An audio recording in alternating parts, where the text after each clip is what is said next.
Bonjour à tous, aujourd'hui je vais vous parler d'une épave. En effet, à quelques dizaines de mètres sous la surface, au large du cap Sissier, dans le Var, repose une épave. C'est la Royau. Lancé en 1921, ce bateau de la Marine nationale mesurait environ 55 mètres de long.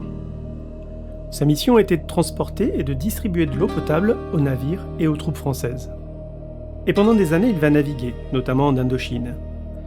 Puis en 1953, après plus de 30 ans de service, la Royau revient à Toulon. Son histoire aurait pu s'arrêter là, mais la Marine nationale lui réserve une dernière mission. À cette époque, le GERS, le groupe d'études et de recherche sous-marine, vient d'être créé. La Royau va alors devenir un terrain d'entraînement pour les plongeurs et nageurs de combat.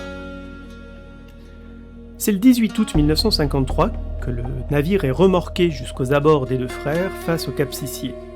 Et l'objectif est simple, le faire disparaître sous la surface. Pour cela, 60 kg de dynamite sont placés à bord.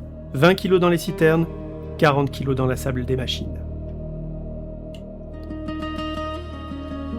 Puis les charges explosent, mais quelque chose ne se passe pas exactement comme prévu. En effet, un léger courant déporte le navire. Et la proue vient s'écraser contre un écueil rocheux. La Royau ne repose donc pas tranquillement sur le fond, il se brise.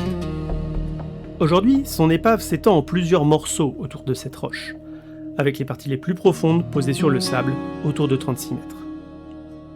Et c'est ici que commence une nouvelle vie pour la Royau. Ces tôles sont recouvertes de vie. Les gorgones rouges se développent sur la structure, les castagnols tournent autour de l'épave, et dans les recoins, on peut apercevoir des murènes, des mérous, des poulpes.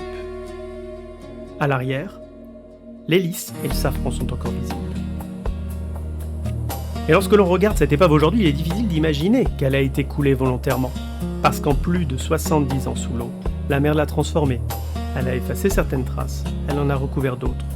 Et elle a donné une seconde vie à ce qui n'était plus qu'un vieux bateau. La Royau devait simplement disparaître.